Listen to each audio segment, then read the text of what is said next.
আসসালামু আলাইকুম, সবাই কেমন আছেন?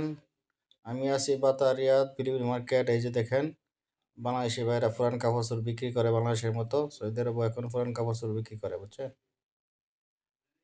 এটা হচ্ছে বাংলাদেশে বাতা 5 বিল্ডিং এর সামনে। ঠিক আছে, এই যে পুরান কাপড় বিক্রি করতে হয় 200 টাকা। সবাই কিনতে আছে, যারা নর্মাল ডিউটি মুটি করে বক্কর চক্কর করে, সবাই এন থেকে কম দামে কাপড় পাওয়া যায়, তো ভালো ভালো কাপড় পাওয়া যায়, কিন্তু কিনে। ঠিক আছে, ঠিকঠাক মতো দেখাইতাম যাচ্ছে না, সমস্যা আছে দেখাইলে, বুঝছেন না? এরা একটু চিল্লাচিল্লি করে, বুঝছেন না? এটি হচ্ছে বাত্তা ফিলিপিনি মার্কেট। ঠিক আছে, এই যে দেখেন সব পুরান কাপড় বিক্রি করতে আছে, সেম বাংলাদেশের মতো পুরান কাপড় বিক্রি করে এখানে। বিভিন্ন ধরনের কাপড় আছে, সব ব্র্যান্ডের কাপড় আছে, বুঝছেন? এখানে বিক্রি করে না, সব দেশের লোকেরই নিয়ে কিন্তু বেছে বাংলাদেশের মার্কেটে, যারা সাফ সাফাইয়ের কাম টাম করে সবাই বিক্রি করে, বুঝছেন?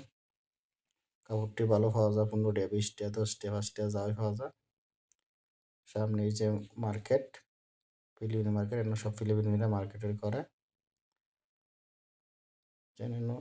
একদম বাংলাদেশের মতো, একদম এখানে সব কিছুই ফ্রি, একদম। এখানে যে যেমনি চলতেছে চলতেছে, বাস। সামনে এসে ব্যাংক,